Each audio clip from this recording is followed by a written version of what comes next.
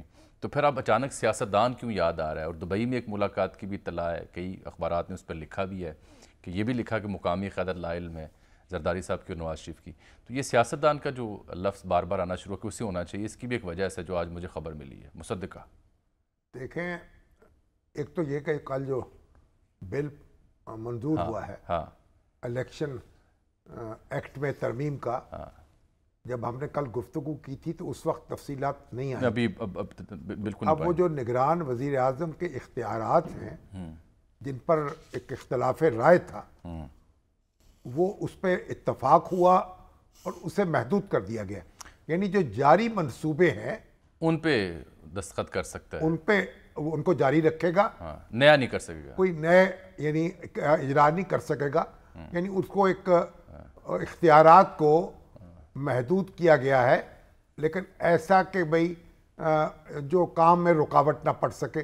اس پہ کنسنسس ہو گیا، سب جماعتوں نے اسے تسلیم کر لیا.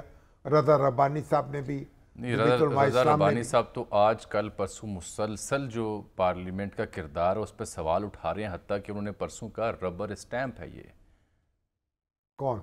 یہ پارلیمنٹ. کس نے کہا؟ رضا ربانی صاحب. نہیں، رضا ربانی صاحب جو پارلیمنٹ ہوتی ہے نا، انہوں نے کہا کہ اس کو ربر اسٹیمپ کی طرح یوز کرنے کی کوشش کی جائے. پارلیمنٹ جو ہوتی ہے، جو برسر اقتدار جماعت ہوتی ہے، جس کی میجورٹی ہوتی ہے، ڈیسیجن میکنگ تو اسی کے پاس ہوتی. لیکن ابھی آپ دیکھیے کہ رضا ربانی صاحب نے جو اعتراض اٹھایا تھا اسے تو قبول کر لیا گیا، ترمیم کر لی گئی اور بل اتفاق رائے سے منظور ہو گیا. لیکن اب دیکھیے جو نگران وزیر اعظم ہے، ہم تو دو اس سے پہلے سر ایک نقطہ تھا اگر آپ اجازت دیں، کیونکہ اس پہ آتے ہیں، موضوع علیحدہ رکھا ہے.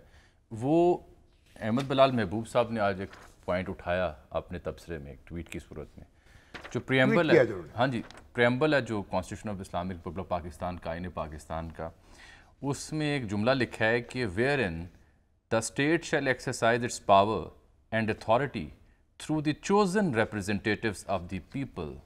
تو یہ تو چوزن نہیں ہے جن کے اختیارات میں اضافہ کیا گیا. آپ ترجمہ کر دینا اس کا، یعنی ریاست کے معاملات جو ہیں ان کے منتخب نمائندوں کے ذریعے چلائے جائیں گے. ہاں جی ٹھیک ہے نا. تو آپ کیا کہنا چاہ رہے ہیں؟ میں کہہ رہا ہوں کہ جو اپنی پاورز کو استعمال کرنا ہے ریاست نے جو دی ہیں سرکار کو، وہ صرف چوزن ریپرزنٹیٹیو منتخب نمائندوں کے ذریعے ہی ہوگا. یہ پریمبل میں لکھا ہے. تو یہ تو چوزن نہیں ہے جن کے اختیارات میں اضافہ کیا گیا. تو یہ فیصلہ کون کر رہا ہے؟ یہ فیصلہ کر رہے ہیں چوزن نمائندے. ہاں، تو عوام لیکن کر کس کے لیے رہے ہیں؟ بات تو سنیں نا، عوام کے منتخب نمائندے، ان کو یہ حق حاصل ہے کہ کسی فرد کا یا ادارے کے فرائض کا تعین کریں، اس کی ذمہ داریوں کا تعین کریں. تو عوام کے منتخب نمائندوں نے جو قانون بنایا ہے اس کے تابع یہ نظام چلے گا. سر دلیل بہت عمدہ ہے. آپ دیکھیں، نہیں بہت عمدہ اس دلیل کا ہے. مطلب یہ ہوا کہ پھر تو کسی ادارے دوسرے کے پاس کوئی اختیار ہوگا ہی نہیں. ہر کام تو نہیں. چوزن ریپریزنٹیٹیوز کی اختیار کا مطلب یہ ہے ان کے فیصلے سے کام ہوں گے. نہیں بات ٹھیک ہے، لیکن کن کے اختیارات میں اضافہ کر رہے ہیں؟ وہ تو نان الیکٹڈ ہے. وہ جس کی مرضی چاہے اختیار میں اضافہ کر دیں، یہ ان کا حق ہے. کسی کے اختیار میں اضافہ کر دیں، کسی کے اختیار میں کمی کر دیں، ان کا حق ہے. اس حق کو اگر آپ چیلنج کریں گے، مان لیا سر، اس کا مطلب ہے آپ غیر منتخب ہو کے منتخب نمائندوں پر اپنی مرضی مسلط کرنا چاہتے ہیں. درست ہو گیا. اب یہ جو اختیارات میں اضافہ ایک طرف کیا ہے نا، اور دوسری جانب یہ جو راگ آ گیا کہ سیاستدان ہی چاہیے، نہیں یہ دو چیزیں اس بات کی تصدیق کرتی ہیں اس جانکاری کی خبر کی جو میں آج پیش کرنا چاہ رہا ہوں، کہ کچھ وہم اور خوف اور ڈر اور تحفظات پیدا ہو چکے ہیں، کیونکہ انہیں یہ لگتا ہے کہ شاید وہ ٹیکنوکریٹ یا ریٹائرڈ جج یا اکانومسٹ کی صورت میں اور اختیارات میں اضافے کی صورت میں معاملہ لمبا چلے اور کہیں ایسا نہ ہو کہ پھر یہی جماعتیں بھی خان صاحب کے ساتھ شریک آواز ہوں کہ انتخابات کب ہونے جا رہے ہیں. یہ ہے اصل ڈر. اس لیے سیاستدان کا نام آنا شروع ہو گیا کہ سیاستدان ہونا چاہیے. کوئی سیاستدان ہو، یا ریٹائرڈ جج ہو یا ٹیکنوکریٹ ہو یا بیوروکریٹ ہو ریٹائرڈ. یعنی کوئی آپ یہ نہیں کہہ سکتے, یہ کسی قبیلے کی خصوصیت نہیں ہے کہ آپ وہ فلاں یعنی شعبے سے فلاں قبیلے سے کوئی شخص ہوگا تو بڑا باکردار اور باوقار ہوگا. ہم نے 2 سیاستدان نگران وزیر اعظم بنائے ہیں. ایک میر بلخ شیر مزاری صاحب جی, جو جب غلام اسحاق خان صاحب نے نواز شریف صاحب کی اسمبلی تحلیل کی تو میر بلخ شیر مزاری جو تھے وہ نگران وزیر اعظم بنے, اور ایک نگران وزیر اعظم جو ہیں وہ بنے ہیں غلام مصطفیٰ جتوئی صاحب, وہ بھی سیاستدان تھے. تو سیاستدان جو ہیں یہ ضروری نہیں ہے کہ وہ سب کے لیے قابل قبول ہوں. بات یہ ہے کہ جو شخص ہے پہلا تو اس کا وصف یہ ہونا چاہیے وہ سب کے لیے قابل قبول ہو, اس پر کسی کو اعتراض نہ ہو, وہ کوئی ہو, جج رہا ہو, بیوروکریٹ رہا ہو, سیاستدان اگر وہ ایکٹیو پولیٹیشین ہے اور کسی پارٹی سے اس کا تعلق ہے تب تو بہت مشکل ہو جائے گی. نگران حکومت کا تصور کیا ہے کہ ایک غیر جانبدار شخص جو ہے وہ ہونا چاہیے, وگرنہ تو آپ دیکھیے رضا ربانی صاحب بھی ہو سکتے, بڑے لوگوں کے ان کے اوپر اعتماد ہے, اور کوئی شخص بھی ہو سکتا ہے. لیکن آپ نے صرف انصاف کرنا نہیں ہے, اسے نظر بھی آنا چاہیے کہ ہو رہا ہے, یا پھر دستور میں ترمیم کر دیجئے کہ تصور ختم کر دیں. نہیں وہ تو چاہتے ہیں لیکن اب وہ مشکل ہو گیا نا. جب آپ کے پاس 2/3 میجورٹی آئے گی تبھی ختم کر سکیں گے. الیکشن کمیشن با اختیار ہو, فیصلے کرے, جیسے انڈیا میں ہو رہا ہے, جیسے اب بنگلہ دیش میں ہو رہا ہے, جیسے دنیا کے دوسرے ملکوں میں. ہمارا الیکشن کمیشن تو ان کی نسبت کئی گنا زیادہ با اختیار ہے, لیکن وہ عملی طور پر نہیں ہے نا. نہیں, عملی طور پر یہ ہے کہ ہم نے ایک عادت بنا لی ہے, ہم ہر وقت لڑتے جھگڑتے رہتے ہیں, ہر بات میں کیڑے نکالتے ہیں. ہر الیکشن جو ہے ہمیں تسلیم نہیں ہوتا. ہمیں اپنے سیاستدانوں کو بھی تو اپنے رویے دیکھنے چاہیے نا. ہر وقت شور مچاتے ہیں, ہر الیکشن کو متنازع بناتے ہیں, اور پھر اسی اسمبلی میں بیٹھ بھی جاتے ہیں, اسی میں قاعدے حزب اختلاف بنتے ہیں, اسی میں قاعدے ایوان بنتے ہیں, اسی سے پھر وہ اسمبلی بھی چلتی رہتی. اور دوسرا نقطہ جو ان کا نواز شریف صاحب کی واپسی کا ہے, اس میں عرفان صدیقی صاحب سے منسوب بیان میں دیکھ رہا تھا, وہ کہہ رہے تھے کہ جی اگست کے آخر تک آئیں گے اور انتخابی مہم کی قیادت کریں گے. اس کے پیرالل ہم دیکھتے ہیں خرم دستگیر صاحب وائس آف امریکہ سے مخاطب تھے, وہ یہ فرما رہے تھے کہ نہیں ان کی آنے میں بھی رکاوٹیں ہیں, جب تک ستمبر نے گزر جاتا قانونی اور آئینی کچھ رکاوٹیں ہیں. چیف جسٹس نہ آ جائے, یہ کہہ رہے ہیں. ایک اطلاع اور ملی ہے کہ جی ابھی تذبذب ہی ہے, واضح نہیں ہے, کیونکہ یہ جو نگران حکومت کا قیام ہے یہ طے کرے گا کہ وہ کب آ رہے ہیں. اگر تو کوئی لمبا پروگرام ہے تو پھر شاید نہ آئیں.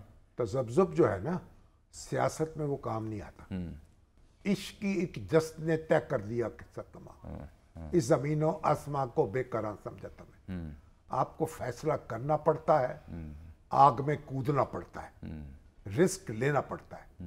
اور میرا خیال ہے کہ نواز شریف صاحب جب جوان تھے تو رسک لیتے تھے. جب جوان تھے, ہاں جی, پھر محتاط ہو گئے. اب تو ذرا عمر کا تقاضا بھی ہے, لیکن میرا خیال ہے کہ اب بھی وہ یعنی رسک تو لے سکتے ہیں, اور سر جو ہے ہتھیلی پر رکھ سکتے ہیں, اور ان کو فیصلہ کرنا پڑے گا. ایک بڑا اہم سوال ہے جو بار بار سوشل میڈیا پہ لوگ اٹھا رہے ہیں, تو میں نے کہا آپ کی خدمت میں رکھ دیتا ہوں نگران وزیر اعظم کے چناؤ کے حوالے سے, کہ اگر راجہ ریاض صاحب جو اپوزیشن لیڈر ہیں وہ نہ مانے اور وہ کوئی 3 مختلف نام لے آئے تو پھر کیا عالم ہوگا. الیکشن کمیشن کے پاس جائے گا معاملہ, پھر راجہ سکندر سلطان صاحب جو ہیں وہ فیصلہ کریں گے, جس کو چاہیں گے سلطان بنا دیں گے, وہ تو یہ سکندر بنا دیں گے. وہ تو یہ بھی کہہ رہے تھے کہ 10 سال نہیں ہوتا چناؤ تو نہ ہو. نہیں, ان کو وہ تو دیکھیے, میں ایسا قائد حزب اختلاف, ایسا سیاستدان جو یہ کہے کہ 10 سال بھی انتخاب نہ ہو تو کوئی پرواہ نہیں ہے مجھے, تو راجہ صاحب آپ ہی, میں کیا کہوں ان کے, مجھے تو یعنی ایک بھائی ہیں, کوئی شرم بھی آتی ہے, کوئی حیا بھی آتی ہے کوئی بات کرتے ہیں. وہ اگلے روز ہمیں خانے والے ملے تھے طارق بشیر چیمہ صاحب, غیر رسمی گفتگو کرتے ہوئے ہم نے ان سے یہی پوچھا تھا کہ بھئی اتحادیوں سے کوئی مشاورت شروع ہوئی ہے,